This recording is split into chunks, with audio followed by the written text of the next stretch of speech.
Those of you who attended the last lectures held here will now understand that it is a demand of our time to let the so-called science of initiation, the true science of the spiritual life, flow into today's cultural development. I have also described what hindrances stand in the way of spiritual science, flowing into both the cultural life of the present and that of the future. Above all else, in the world today, there is what I have often characterized as the fear of spiritual knowledge. One only has to say this, and people nowadays pretend to be offended. For how, according to some people, at a time when we have come so wonderfully far, could people have any kind of fear of knowledge? Indeed, people today believe they are able to encompass nearly everything with their intellectual powers. But people are not generally conscious of this fear that I have often described. In their consciousness, people pretend that they are brave enough to receive every kind of knowledge, but deep in the unknown part of the soul, which today people basically don't want to acknowledge, there sits this unconscious fear. Because these people have this unconscious fear, there rise up in them all kinds of reasons that they claim to be logical objections against spiritual science. However, they are only emanations of the unconscious fear of the science of the spirit that reigns in human souls. For in the depths of the soul, every human being really knows much more than is known intellectually.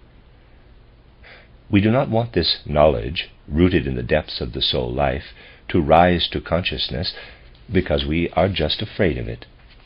Above all else, the human being divines this about the supersensible worlds. In everything we call thinking, in everything in the world of thoughts, something of the supersensible world can be found.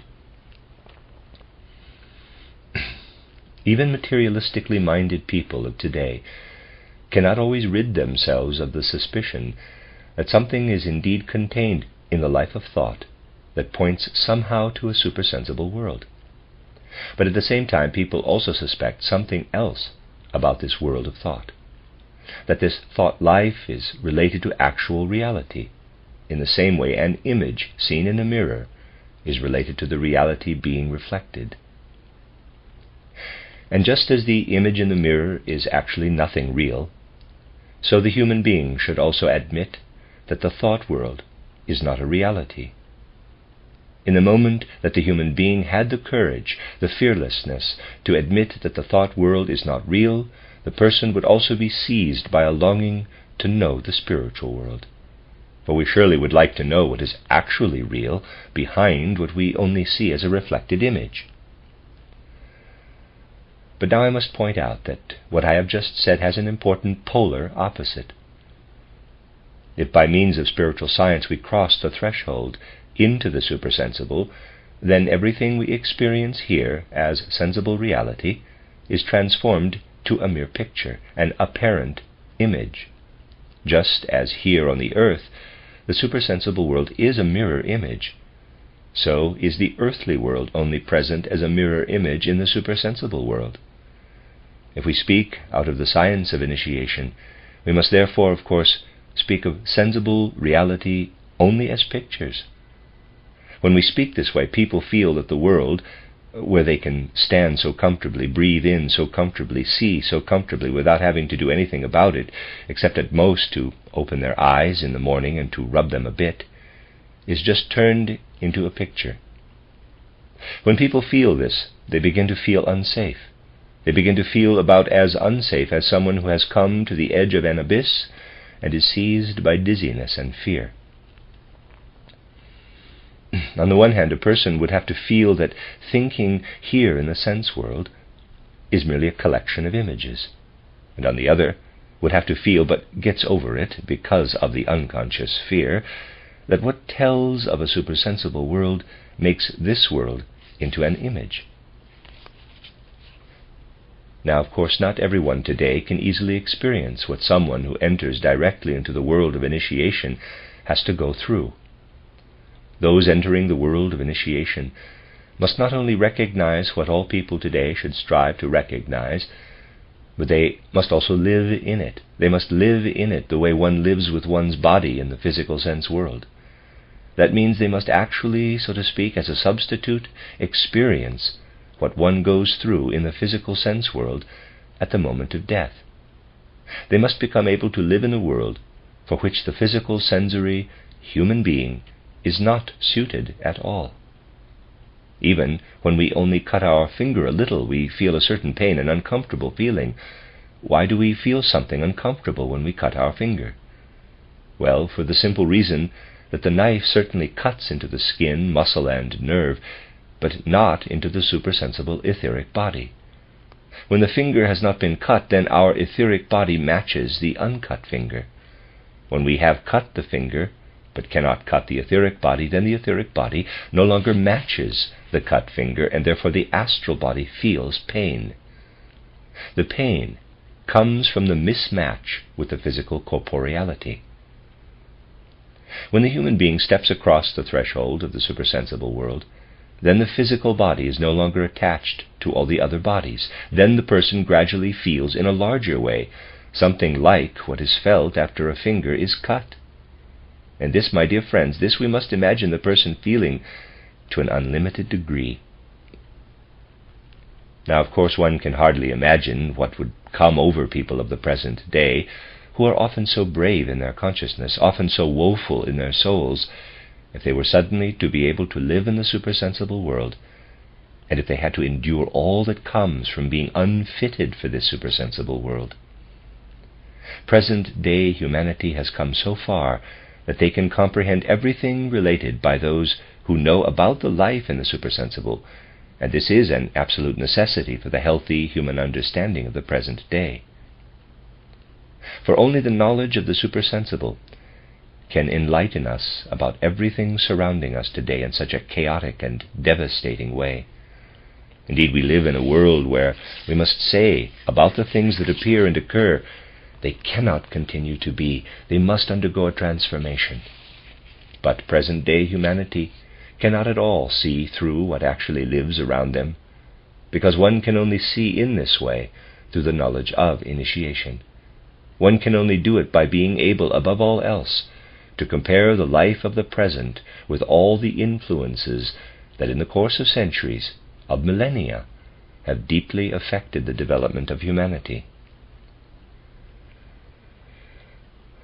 At a certain point in time, it had to be said publicly, the one fruitful impulse we need to bring into human life, which is beset by such destructive phenomena today, is none other than the threefolding of the social realm. By saying this, human souls were directed to the three basic streams of social life of the present time: the true cultural life, the political rights life, and the outer economic life. A great number of life's phenomena are encompassed within each one of these basic streams. Let us then allow these streams to briefly pass before our mind's eye, one after the other. Today we have a spiritual life in which the human being participates in various ways. One individual may only attend a public school based on his or her economic or legal life circumstances, while another may advance further in our institutions of learning. What people absorb in those places lives with us as part of our social life. This is what determines our relationship to our fellow human beings. Now is the time when one must in a profound way bring up the question, where then does this whole spiritual life come from, and how in the course of its development has it assumed the exact character it has today? If one traces back to the true origin of our spiritual life, then one must first pass through certain stations, so to speak. What prevails today in the life of our public schools, in the life of higher education, all harkens back to the distant past. I will omit the in-between stations. Usually one does not know where the public school system originated. For example, one does not realize that it goes back to what arose in ancient Greece. Basically, our spiritual life is nourished by impulses that lived in ancient Greece in a somewhat different form, which have only transformed themselves since then. But they also arose in the East, and then had, several millennia ago to be sure, a different form than they already had in ancient Greece. In those days in the East, the impulses were mystery wisdom. If we leave out our political rights life, which is chaotically tangled up like a ball with the spiritual life, and leave out the economic life, if we separate out our spiritual life in an abstract way, then we can trace the way back thousands of years to certain mysteries of the East. In these mysteries, there was something altogether alive, while the educational institutions of today have a lifeless character and teach only dry, prosaic abstractions. If we transport ourselves back in the spirit to those mysteries of the East, then we meet human beings presiding over these mysteries, whom we can describe as a kind of combination of priest and king, and at the same time, strange as it may sound to people today, of economist and manager. For in these mysteries, I want to call them mysteries of the light or of the spirit, an all-encompassing knowledge of life was practiced, a knowledge of life that was aimed both at investigating the being of the human being out of the world of the heavens and the stars, and at regulating the lawful community life of people in the light of the above gained knowledge. From these mystery centers, directions were given out to care for cattle, how to plant the fields, how to build canals, and so forth. This initiation knowledge of ancient times had a powerful social impact. It filled the whole human being, and was something that did not simply say nice things about what was good and true, but was in a position to control, organize, and shape practical life out of the spirit. The path these leaders of the mysteries followed, and that as far as they could they showed to the people connected to these mysteries, was a way from above downward. First, these leaders of the mysteries strove to reveal the spiritual worlds, and then they worked downward in that they concretely took hold of the spirit according to the basic principles of the atavistic art of clairvoyance. They worked down into the political life, to the political structuring of the social organisms, all the way to economics and commerce. That was wisdom with life impact. How did this wisdom actually come about in humanity? If we go back to the times when these mysteries were not yet authoritative, in the regions of civilized humanity there were many people with a certain primitive atavistic clairvoyance, people who, when they spoke of what they needed for their life, could depend on the impressions of their heart, their soul, their seeing. These people were spread out over the regions of today's India, Persia, Armenia, North Africa, Southern Europe, and so on. But one thing did not live in the souls of these people, what today we regard as our proudest soul capacity: intelligence, or understanding. Understanding was not yet needed, so to speak, by the population of the then civilized world, for what is done through intelligence today was then done out of the people's soul inspirations, and was led and guided by their leaders. But into just those regions there spread out what we could call another race, what we could call an entirely different kind of human being than the population of which we are speaking. In the sagas, myths, and in history as well, it is said that in very ancient times people came down from the highlands of Asia who brought a certain culture to the south and southwest. Spiritual science must determine what kind of people these were, who came down to those people who received the directing force of their lives only out of their inspirations, from within. We find through spiritual science that these people, who came into the civilization of that time like a new element of the population, combined two things that the others did not have. The other people had atavistic clairvoyance without understanding, without intelligence. Those who came down also still had some clairvoyance, but at the same time they had the initial basis for intelligence and understanding. These are the first Aryans, as described by history, the first caste distinctions, at that time external, physical, empirical in nature, first arose from the antithetical relation between the old atavistically inclined souls and those whose soul forces were penetrated by understanding, distinctions that still have their after effects in Asia, and about which Tagore speaks, for example. The most eminent of these incoming people, who had at the same time the old clairvoyance and the understanding and intelligence just then arising in humanity, became the leaders of those mysteries of the Eastern Light, and from them proceeded what later developed in Greece. So that, sketching it out schematically, I can say to you, and then Steiner has a drawing here, it's a bit complicated to describe. From the East, the Spirit streamed forth. It was a living wisdom with a practical life impulse. In the course of time it came over to Greece, and we still perceive its after effects in the earliest Greek culture. But in the progress of Greek culture it becomes, so to speak, filtered, thinned out, as the bearers of the culture lose the old clairvoyance, and the intellect takes its place ever more and more. As a result, the culture bearers thereby lose their significance, because they are significant only because they are simultaneously endowed with both clairvoyance and intelligence. But in history it happens that something that was significant in ancient times lives on into a later time, and so in the cultural life of Greece the people continue to live equipped, so to speak, with what was significant for that former time, when the leaders of the mysteries were like envoys of the gods. And so what formerly was a wisdom with impulsive strength was transformed into Greek logic and dialectic, into the Greek wisdom that has already been filtered down when compared with what was once its Eastern source.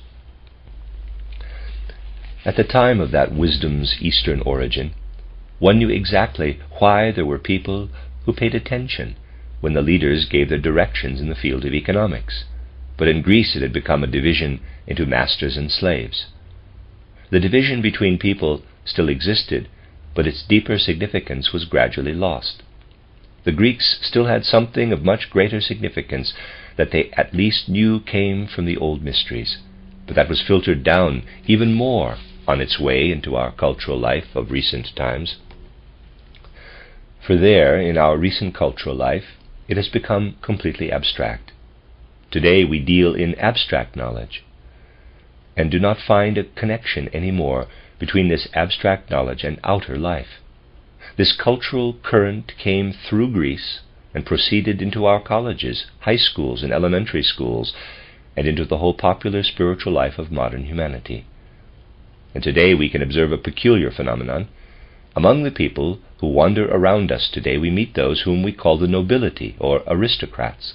We endeavor in vain to find a reason why one is an aristocrat and the other is not, because the ability to recognize the difference between an aristocrat and a non-aristocrat has long been lost by humanity. The aristocrats were the leaders of the Eastern mysteries of the light, and they could be this because from them emanated everything that had a real life impulse in the political and economic life. This wisdom has been filtered. The structure it had brought about among people had become an abstraction, without any sense for those standing within it, and from this abstraction arose what we call feudalism. In the outer social life this feudalism is tolerated, because also irritating those others for whom it makes no sense. Perhaps also irritating those... Let me read that sentence again. In the outer social life this feudalism is tolerated, perhaps also irritating those others for whom it makes no sense. One does not think any more about its sense, because it is not found in the life of today, but in the chaos of the present time. The feudal origin of our abstract knowledge and learning is still quite apparent. When our contemporary spiritual life then became entirely a life of journalism, an expression was invented, truly a word monstrosity, that was intended to bring about a transformation of our life. But that has only become a description of our completely rachitic spiritual life. Quote, spiritual aristocracy, unquote. Rachitic is R-A-C-H-I-T-I-C. Spiritual aristocracy? If someone wanted to explain what is actually meant by that, then one could only say it is what used to have strong impact in all areas of practical life in the Eastern mysteries, which made sense then, but is now totally squeezed out and has no sense whatever today. If one wanted to make a picture of our spiritual life now, then one would have to draw a tangled up ball of wool down there, where the three threads are so tangled up together. It is our essential task to disentangle this ball, and for that we turn our soul's attention to the second cultural stream. This second stream has a different origin, which also lies far back in the evolution of humanity, but which originates in the actual being of the mysteries, namely in the mysteries of Egypt. Having called the Eastern mysteries the mysteries of the light, I would like to call these the mysteries of the human being. These mysteries attempted, above all else, to gain the wisdom from their Egyptian origin that gives the capacity to bring structure into human community life, to formulate a basis for the relationship of people to one another. But this mystery stream then spread out and up through southern Europe, just as the other one did through Greece, and found its way through to the Romans, a people lacking in fantasy. I would like to call it the stream of the law. Everything that in the course of human development has gradually been cultivated as jurisprudence, as determination of rights, that is the filtered knowledge, the filtered perception of these mysteries of the human being.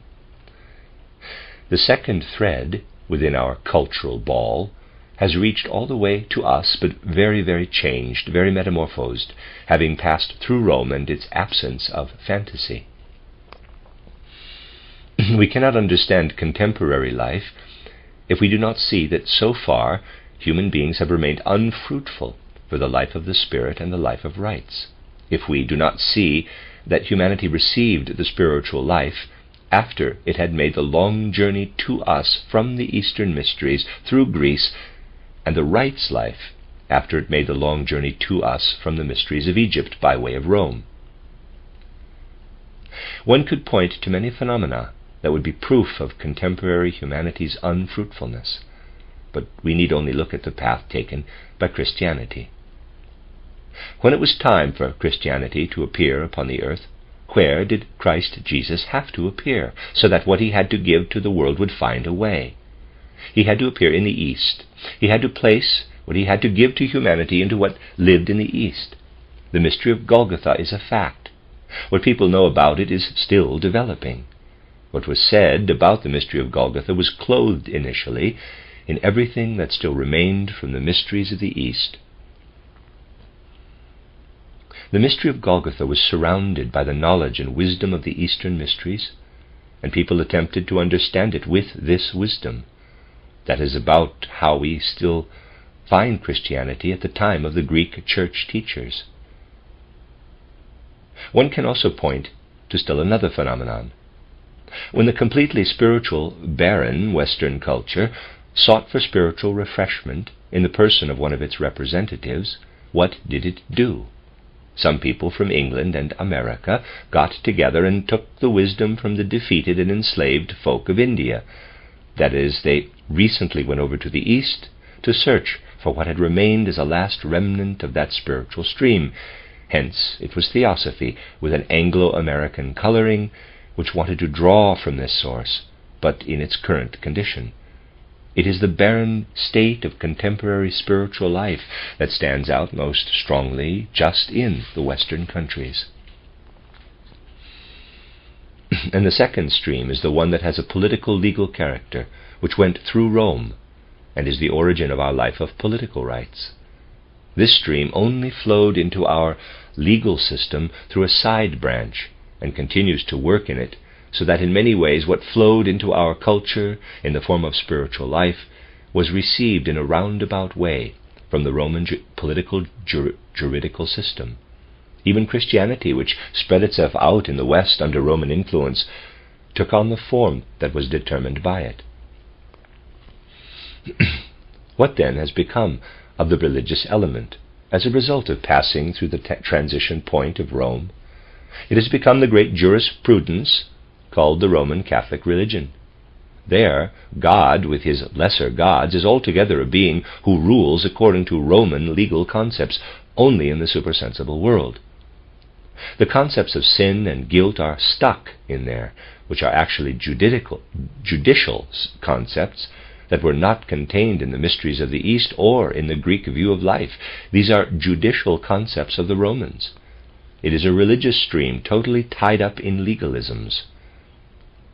Everything that is expressed in life can also take on a beautiful form, and so when we see this judicial political scene with the world god become a world judge and the whole of world development finalized by a judicial act, beautifully glorified by the paintings of Michelangelo in the Sistine Chapel, it is the glorious expression of a Christianity tied up in legalisms, a legalistically tied up Christianity that finds its crowning moment in the last judgment. We must unravel the tangled up ball of our spiritual life and political and rights life in order to see what is contained in it, because being in it we live in a cultural chaos. These streams have their influence on us and we must disentangle them. But yet a third stream has flowed into our cultural tangle, which took its origin more from the north, and which up to now has been primarily preserved, also filtered, but in another direction, in the Anglo-American social organization. I would like to call this the mysteries of the North, or the mysteries of the earth. What developed first of all as primitive spirituality from the mysteries of the East, from the mysteries of the earth, is a different way than that taken by the spiritual element in the East. Let me read that again. What developed first of all as primitive spirituality from the mysteries of the earth is a different way than that taken by the spiritual element in the East. There it took the way from above to below, first revealing itself as the mysteries of the heavens and the light, then carried down into the political and economic sphere. Here in the North, things developed out of the economy. This origin has, to be sure, disappeared from outer life. At best it can still be noticed in some old remnants that have still survived. Take, for example, such customs that are still described when speaking of the old northern culture, of which England is a part. There, at a certain time of year, you find processions going through the villages with a crowned bull, whose task it will be to fructify the cows. In this a longing for the spiritual life was brought out from below to above. There everything, even what was there of primitive spirituality, was based on the economic life, and all festivals originally expressed something of the purpose of the economic life. Just as in the Eastern culture the way was made from above to below, so must the way here in the North be made from below to above. Humanity must be raised up from below, from the economy, up through the life of rights, into the mysteries of the Spirit. But you see, this way from below to above has still not progressed very far. If we examine the way the judicial life has developed in the Western countries, we find it is entirely oriented according to Rome. If we examine the spiritual life, we often find it, not as obviously, characterized by its Eastern origin, as in the Indian theosophy I spoke of earlier. However, we do find what is contained there as original spiritual life, which was not imported from the East or legalistically from Rome, trying hard to separate itself out of the economic life. Let us take a characteristic case. We can only understand such philosophers, such investigators of nature as Newton, Darwin, Mill, Spencer, and Hume, when we see how they developed above and beyond the economic life, how they tried to find the way upward. For example, we can only understand Mill as a national economist if we explain him as being beyond the economic fundamentals that surrounded him. We can only understand the English philosophers if we explain them as being above these economic fundamentals as well. This is something attached to the third stream, the stream of the mysteries of the earth, which streams from below upward and which, still quite inexplicably, has woven itself into our modern civilized life as the third thread in our ball. There you have the three threads that live in our so-called civilized life, chaotically woven together in a ball. In a certain way, people have always risen up against this, least of all in the West. There and in America, the economic life that came from the mysteries of the North was embraced. and on this were built theories that were foreign to and devoid of the spirit, though built scientifically. The juristic political rights life was taken up via the roundabout way through Rome, and the spiritual life element from the East. In Middle Europe, resistance rose up against this from many quarters. There, in many ways, people strove to apprehend these things in their purity, most intensively in the spiritual life that I would like to call Goetheanism. Goethe, who wanted to eliminate jurisprudence from natural science, is characteristic of the uprising against the merely Eastern spiritual life. Because just as in Christianity, we also have jurisprudence in natural science. We speak of laws of nature. Those from the East did not speak of laws of nature, but of the rule of the cosmic will. Laws of nature only arose when the Roman side stream was taken up. There the judicial law crept in through a window into the perception of nature and became law of nature. Goethe wanted to grasp hold of the pure appearance, the pure fact, the pure phenomenon, the archetypal phenomenon. Unless we cleanse our natural science from the appendages of jurisprudence, we will not achieve a cleansed spiritual life. Therefore spiritual science, everywhere, takes hold of facts, and only points out laws as secondary phenomena. Then we also find a certain opposition to the Roman legal system, which is also found sticking in the heads of those oriented toward socialism. For instance, yes, even a Prussian minister of education in Wilhelm von Humboldt, when he wrote his beautiful essay on the limits of the state's activity, there lived in him something of the urge to thrust the cultural and economic life away from that of the state. Read the lovely little reclam booklet. I don't know what it costs today. It used to be available for a few pennies, titled Ideas Toward an Attempt to Determine the Limits of the Activity of the State. There lives the urge to extract the legal political activities out of the other two. This uprising against the old lives in German philosophy as well. Excuse me, let me read that again. This uprising against the old lives in German philosophy as well.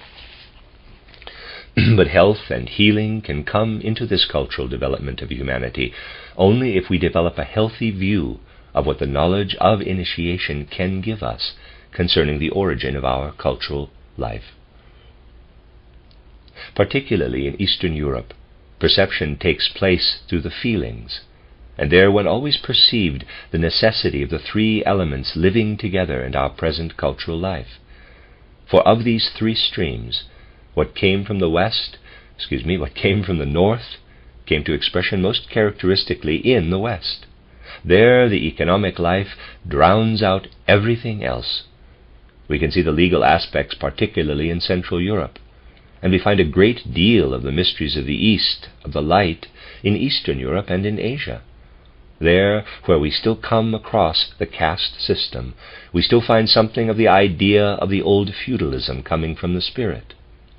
Life, penetrated by law, has bred the modern bourgeoisie. The bourgeoisie comes from the legal stream. Today one must clearly see through these things. I would like to say, subconsciously, people have the urge to see through such things, but only spiritual science can bring real clarity to this urge, this longing. It always also showed itself in the 19th century, how people strove to arrive at ideals for the future through the intermingling of often unclear currents. One wanted to achieve this by not having people face one another abstractly. They do so today because the life of the spirit and the life of rights has been filtered and lives in us in an abstract way. And the economic life pants along behind to find the way from below upward. In Eastern Europe, where so many significant and devastating things are taking place, there this longing first showed itself when people tried to deal with this cultural entanglement by rising up against it. The Russian revolutionaries of the second and last third of the 19th century tried to fructify what had been left behind in the East and still contained a certain preliminary stage of the cultural life. They tried to fructify it with what appeared in Middle Europe as an uprising against what was handed down from olden times. And so in the letters exchanged by Russian revolutionaries of the second and last third of the 19th century, we see how they actually point out that already in Middle Europe, the intellect, the pure, merely abstract life of reason, had tried to penetrate itself with a certain spirituality. And ever and again amongst these Russian revolutionaries, something arises that can be expressed thus. In German philosophy, it was attempted to uplift the intellect, which had lost the old clairvoyance, to a certain spirituality once again. In the East, one wanted to become intimately familiar with what had arisen in Middle Europe, and the intimacy was reflected in the way these revolutionaries wrote. They very much revered the philosopher Ivan Petrovich, and spoke about how he had raised himself to purity of thought, how he had tried to bring the spirit once again into the dialectical thought games of the Western culture. And they tried to draw conclusions from this philosophy. In order to express more fully their feeling relationship to him, they call him not Hegel, the Ivan Petrovich. Let me read that again. In order to express more fully their feeling relationship to him, they call him not Hegel, quote, the Ivan Petrovich, unquote. Just in these efforts we see a preliminary ghostly vision, I would like to say, of what was later destined to become devastating. In our time there must be clarity over the whole earth. Therefore everything must be done to help this clarity achieve victory. But if the effort is made to come to this clarity, we must become aware of all we are up against today, the need of people to feel comfortable besides many other things. We must get out of the habit of considering people's need to feel comfortable, because humankind needs the Spirit, and the victory of the Spirit will not be achieved in the comfortable ways that are often taken today. For today the acceptance of the knowledge of initiation is fought with strange weapons. It was recently a great satisfaction to me when our dear friend Dr. Stein wrote to Dornach of how he had unhesitatingly put in his place an enemy of the human spiritual life here in the neighborhood. It was on an occasion that is quite significant indeed from a cultural historical aspect. For there it happened, and you will correct me if I am mistaken since I was not there myself, when one of our friends cited some saying from the Bible. The minister who was chairing the meeting did not like the truth of those sayings and maintained that here Christ was mistaken. Was that said? Agreement from the audience. When today someone does not know how to help themselves in these matters, then that person becomes infallible, but Christ is mistaken. We have come a long way. You see, all these things testify to the character of the truth of what is living as spiritual life through humanity today. The spiritual life can no longer remain in the sphere of truth when it has become entirely abstract. But one must perceive what is really happening here. The periodical titled The Threefold Social Organism recently gave an account of a meeting that was reported to have taken place here in Stuttgart, at which both Roman Catholics and Protestants took issue with what is disseminated here as spiritual knowledge. The Dom Capitular was supposed to have said that a discussion was unnecessary because people could inform themselves about Rudolf Steiner's teachings from the opposing publications. But the writings of Dr. Steiner were not to be read because the Pope had forbidden it. In fact, this is the latest instruction from the Jesuits of the Congregation of the Holy See that applies primarily to Catholics, that Catholics are forbidden to read writings about anthroposophy. Therefore, today, Roman Catholics are required to inform themselves about what I teach from the writings of the opponents, from the writings of Seiling and some others, because my writings are forbidden by the Holy See. Against this, if one knows the whole attitude of the Roman Catholic Church, and knows how the individual, integrated the way he or she is only a representative of the whole organization, one must raise in all seriousness the question in one's deepest soul: how can such a proceeding be in any way at all reconciled with human morality? Is it not deeply unethical? Today we must not hesitate to ask such questions. We now live in a very serious time, and cannot afford to continue sleeping on in an easy, comfortable, and lazy way. We must without reservation really bring those things that can bring about healing to expression, while at the same time throwing the necessary light on the immorality of the untruthfulness of the present time. And when we come right down to it, this untruthfulness has been spread to no small extent. Recently, Dr. Boos brought me an essay by a doctor of sociology. It began approximately with the following words: "What a way it is from the clear thoughts of Waxweiler to the obscure thoughts of Rudolf Steiner." But the author continues, "This gentleman was also the intimate of Wilhelm II, and it is said that just in the last years he stood by Wilhelm II with important counsels, so that one can call him the Rasputin of Wilhelm II. Quote, 'We do not want to be the one to spread this rumor,' unquote, it says in the following sentence.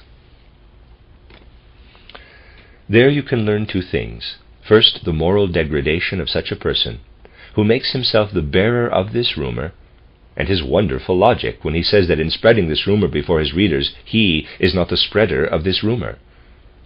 Many people think like this today, abandoned by all the spirits of reality. What they say is already far beyond any reality.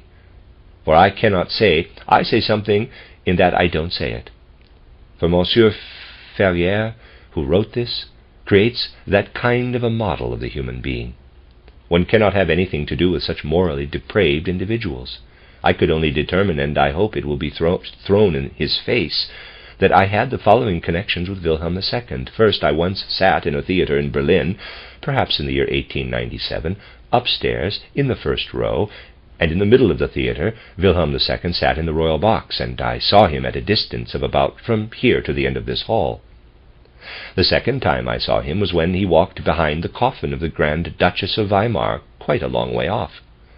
The third time was in the Friedrichstrasse in Berlin, when he rode through the streets with his retinue, his marshal's staff in his hand, and the people were shouting hurrah.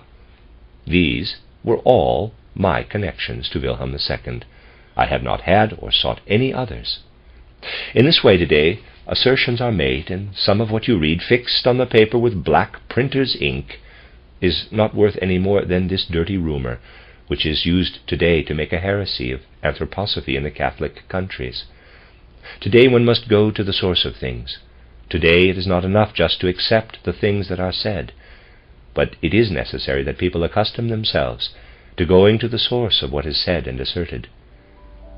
But the capacity to recognize the true origin of the outer factual world will only come to bloom for humanity out of a deepening into real spiritual knowledge.